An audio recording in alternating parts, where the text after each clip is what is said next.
Scorpio, tignan po natin kung ano ang mensahe para sa'yo ngayong January 2025. Keep in mind po na ito ay general reading lamang, so hindi po lahat ay makaka-relate, so be open-minded. Sa mga hindi pa po nakasubscribe dito sa ating channel, please subscribe na po kayo and pa-like na din po ng ating video. At sa mga nais pong mag-avail ng ating private readings, ng ating Evil Eye Amulet Necklace at ng ating Tears Bracelet, may kita nyo po yung link sa description box. Tarot Intentions by Aliana Reyes. At kung hindi po kayo makaresonate dito, try nyo pong tingnan yung inyong Sun, Moon, Rising, and Venus sign. Tignan po natin energy, spirit guide ni Scorpio. We have 10 of Wands. Medyo stress kayo. Marami kayong gawain ngayong January pa lamang. Parang hectic talaga ang schedule po ninyo. Meron dito nai-stress. Yan. Parang ano ba? Huwag naman sanang stress ang sumalubong sa inyo, no? Ngayong January. Pero ayan po, marami dito pagod, over fatigue, stress, dami nyong iniisip. Tignan natin, energy naman ng mga tao sa paligid mo. 9 of Swords. Ayun, nakaka-stress pala kasi yung mga tao sa paligid mo. So, Scorpio, may mga tao sa paligid ninyo, no, na alam ninyo nakaka-stress na sa buhay ninyo. As in, naapektuhan kayo ng mga ginagawa nila. So, yes po, yung iba sa inyo. Pwede na kayong mag-let go. I-cut ties nyo na po. Kaysa naman, ngayong January pa lang ay inaabala na kayo ng mga taong yan. Diba? Puro stress na kagad ang dala nila. Kung ayaw mong dalhin yan sa mga susunod pang months ng 2025, you know what to do na. Tignan natin. Meron dito kasi pag-iisipin ka eh. Pag-overthinking ka ng tao na to. Energy po, spirit guide, mensahe pa natin for Scorpio. Know that whatever decision you made, it was the right one. Ayan po. So, piliin nyo yung talagang desisyon na meron po kayong peace of mind. Piliin nyo yung makakabuti sa inyo. Minsan, hindi po masama na unahin yung inyong sarili. Na i-prioritize yung inyong sarili. Tignan natin mga ganap, okay? Mga pwedeng maganap sa January 2025 mo.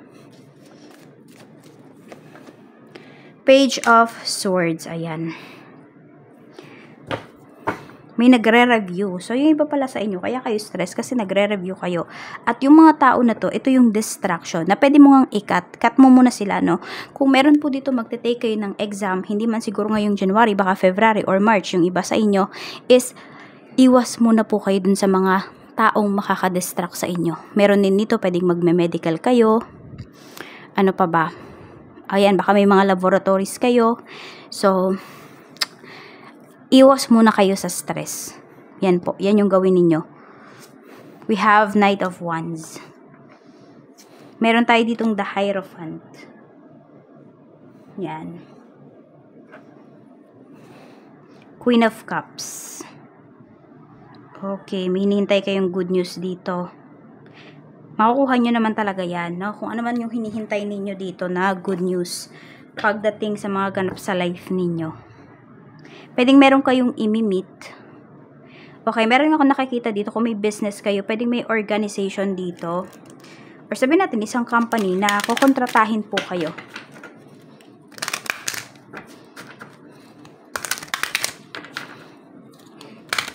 Meron naman talaga dito, medyo magkakaroon kayo ng problem. Ayan o, pwedeng sa computer ninyo.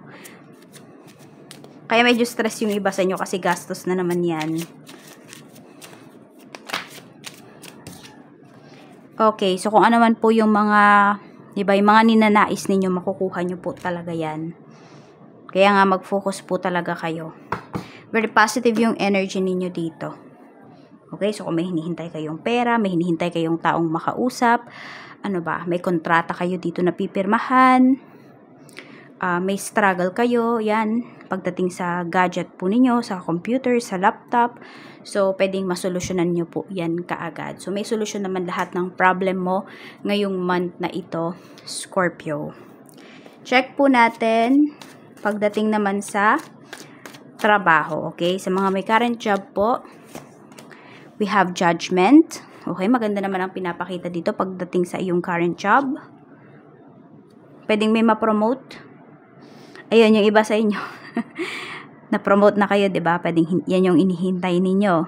So, yun nga lang po ay medyo stress yung iba sa inyo. Pero kasi, diba, pinangarap mo naman yan. Ayun, mas mataas yung position mo, mas marami kang gagawin. We have 7 of Swords. Tahimik lang kayo dito, ha, Scorpio, pero ang galing-galing nyo.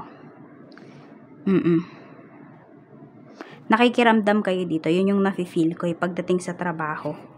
Wala naman akong nakikita dito na kayo ay aalis sa work. Marami sa inyo po, magstay pa rin kayo dito sa trabaho ninyo. Ayan, we have 9 of Coins. Meron ngang salary increase dito na paparating para sa inyo. So, pwedeng, dahil nga tumaas yung position ng iba sa inyo, tataas na rin po yung inyong salary. So, magkasunod naman po yan. Tignan natin. Pagdating naman sa mga nag-a-apply ng work. Okay, tignan natin ngayong January ba ay meron ka ng trabaho. The Emperor. May interview kayo dito. Tignan natin kung makakapasa ba kayo. 8 of Wands. Galingan nyo po yung sa pagsasalita, ha. Galingan nyo sa interview kasi napakalaki po ng chance dito na kayo ay matanggap. Napaka-positive ng energy ninyo. Kaya nga, yun, iwasan nyo po talaga na muna magkwento sa ibang tao at iwasan nyo po yung mga taong nakaka-distract sa inyo dito. Yung nagbibigay ba sa inyo ng stress. Sa mga ano naman po, mga nagbabalak mag-resign. Tignan natin, baka kasi 2024 pa lang yung iba sa inyo is naiisip nyo na to. The Star, the Fool, okay. So, yung iba po talaga sa inyo dito, no, decidido na kayo. Sige po, i-go nyo na po yan. Wala naman ako nakikita dito na sabihin natin, hindi kayo makakapag-work. Yung iba nga sa inyo, mabilis lang. Makakahanap po kaagad kayo ng trabaho. Kaya push nyo na po yan sa mga nagdadalawang isip na dito sa current job ninyo. Kasi ibig sabihin yan, hindi na kayo fulfilled. May hinahanap kayo, may desire kayo na hindi na fulfilled nitong trabaho ninyo, nitong current job ninyo. Sa kaperahan naman po, kamusta? Sa kaperahan naman, we have Ace of Coins. Ang ganda rin ng kaperahan nyo, Scorpio.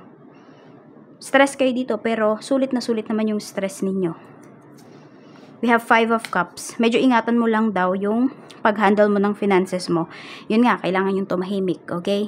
Tahimik lang kayo. Kasi pwedeng kapag may mga tao, no, na nalalaman nila na meron kang pera, sugod ka agad sila sa'yo. Diba? 3 of Cups, ayan, baka may mag-invite pa sa'yo ditong friend mo. Baka meron kang mga kaibigan dito na naalala ka lang kapag mayroon kang pera. So, meron din pinapakita kasi dito, mga pagsasalo-salo or pagkikita-kita. So, baka mamaya, ikaw yung gumastos dyan. So, ingat-ingat ka. Ingatan mo talaga yung pera mo. Sabihin natin kapag may pupuntahan ka, wag sobra-sobrang pera yung dalhin mo. Kasi minsan yung iba sa inyo, napapasubo kayo na dahil alam nyo na may pera kayo, umuoo lang kayo agad. Tignan natin, okay? Pagdating naman sa business, sa mga may business po, may mga current business. 4 of Swords. The Hermit. Parang lay low ba? Naka-lay low ba ang inyong negosyo? Bukas pa rin kayo, pero parang kasing hindi masigla. Mukhang may pinagdadaanan yung business ninyo. Meron ba dito hindi na mga nagparamdam sa inyo na mga nangutang sa inyong negosyo? Tingnan natin. Okay, so ito naman yung lumabas kasi. Recovery. May recovery tayo dito. No, so pwede po na yan po ay mabawi nyo pa. Ito, we have 6 of Wands naman here. So, wag lang po kayong sumuko. Mababawi nyo pa po yan or masisingil nyo pa yung mga hindi pa nagbabayad sa inyo. Tignan natin, okay, sa mga mag-start ng business. Check natin kung itong January ba ay perfect para sa inyo. Or sabihin natin, tamang oras ba. The Moon. Nako-confuse pa yung iba sa inyo eh. So, siguro, nakikita ko ditong energy, Actually, this is your energy naman talaga. Page of Wands. Medyo pag-aralan mo pa. Siguro 6 weeks pa. Yung iba sa inyo bago kayo mag-start. So, parang mga Feb na yan. Yung iba po sa inyo. Feb 2nd week. Yung iba po sa inyo, doon kayo mag-start. Hindi ko pa nakikita dito. Parang ano lang kayo. Natutuwa lang kayo, na-overwhelm kayo, pero hindi pa talaga kayo ready, Scorpio. Check natin, pagdating naman po sa nalulugi yung business.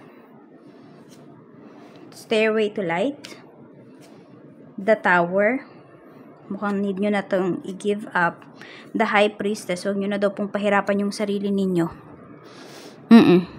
You should move forward na from this business. Wala na akong nakikita dito na may mabe-benefit pa kayo. Pwedeng kaya yan nalulugi kasi sinasabi talaga sa inyo ni universe na bitawan nyo na yan. Kaya stress yung iba sa inyo eh. Sabi nga dito, know whatever decision you made, it was the right one. So if mag-ano kayo dito, mapag-desisyonan nyo po na sarado na, itigil na yung business niyo. That's the best decision na magagawa mo. Kasi kaysa ubusin po niyan lahat, i-absorb niyan lahat yung pera na mayroon ka pa. Nangyari na rin yan sa akin dati. Talagang chinaga ko yung business, pero yun, hindi na talaga kaya. Naubos pa yung ibang other source of income ko. Kaya kung yan yung nangyayari sa inyo, it's time to move forward na. Mag-start kayo ulit, wala pong masama dun. Tingnan natin. Pagdating naman po sa family, we have 4 of Cups. May hinihintay. Meron ba dito? Sabihin natin, sa mga family members mo, kunwari mga kapatid mo, ganyan. Meron dito naghihintay ng baby. Yun yung nakikita ko dito. Mukhang hindi pa kasi siya ibibigay. Yan po, kung meron man dito sa family members mo, no? Or meron dito magkahiwalay yung parents, ganyan, tas parang hindi pinapakita sa inyo yung apo, ganyan po. Yun yung nakikita ko. O yung anak ninyo. Check natin sa friends naman, we have 6 of coins. Okay. Meron kang friend dito na galante, pero pwede rin na ikaw to. Kasi di ba may lumabas kanina dito na 3 of cups, no? Kaya, ayan po. So, give and take lang. Nakikita ko naman dito, pagdating sa mga friends mo, give and take lamang po kayo, Scorpio. Meron kang mababait dito ng mga friends. Ayun, no? May galante nga talaga dito. So, kung ikaw yung galante dito na friend, Scorpio, medyo hinay-hinay, ano? Kailangan may mga contribution din dito yung mga friends mo if ever man magkikita kayo. Magkikita-kita kayo. Check natin ang love life mo. We have Ace of Cups. We have King of Cups. Okay, wag nyo nang pagdudahan yung person nyo. Pero let's see, ano pa? The Hanged Man. Medyo mabagal ang kumilos. Meron po dito, no? Mabagal siyang magdesisyon. Kasi talagang once kasi nagdesisyon yung taong to, yun na yun. Wala na makakapagpabago sa kanya. Kaya kung kunwari yung person mo, tinatanong mo siya, ano yung suggestion niya, ano yung masasabi niya, di kagad siya sumasagot. Kasi nakikita ko rin dito, ayaw niyang pagsisihan. Kaya kung meron po dito, no, medyo matagal na yung relationship ninyo.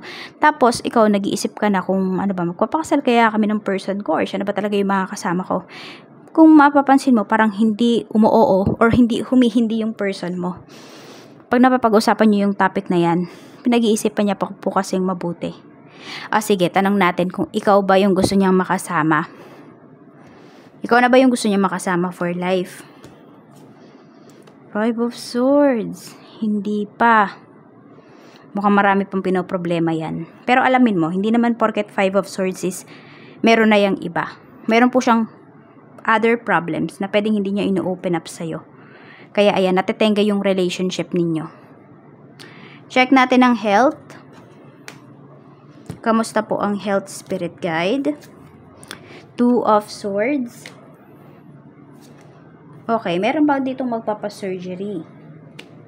Pero, ano, tinitignan nyo talaga, hindi ko alam kung nagka-canvas kayo ganyan, kung saan talaga mas mura. Pero, maganda naman yung serbisyo. Yun yung nakikita ko dito. Pwedeng may magpapasurgery dito na Scorpio. Yan. Meron pa nga parang sa ibang bansa pa kayo magpapasurgery. Bakit ko nasabing surgery swords? Kasi yung lumabas dito. And I consider that a surgery. So, yung iba naman sa inyo, pwedeng minor surgery lang to eh. Hindi naman major. Pero meron din dito major kasi we have justice eh. So, alagaan nyo po yung health ninyo. At ayan, Huwag na kayo magpaligoy-ligoy pa kung ano man yung nararamdaman po ninyo. So, ito naman po yung inyong lucky number. Sulat nyo po, Scorpio, kasi di ko na yung matatandaan. We have number 9, 14. We also have number 21,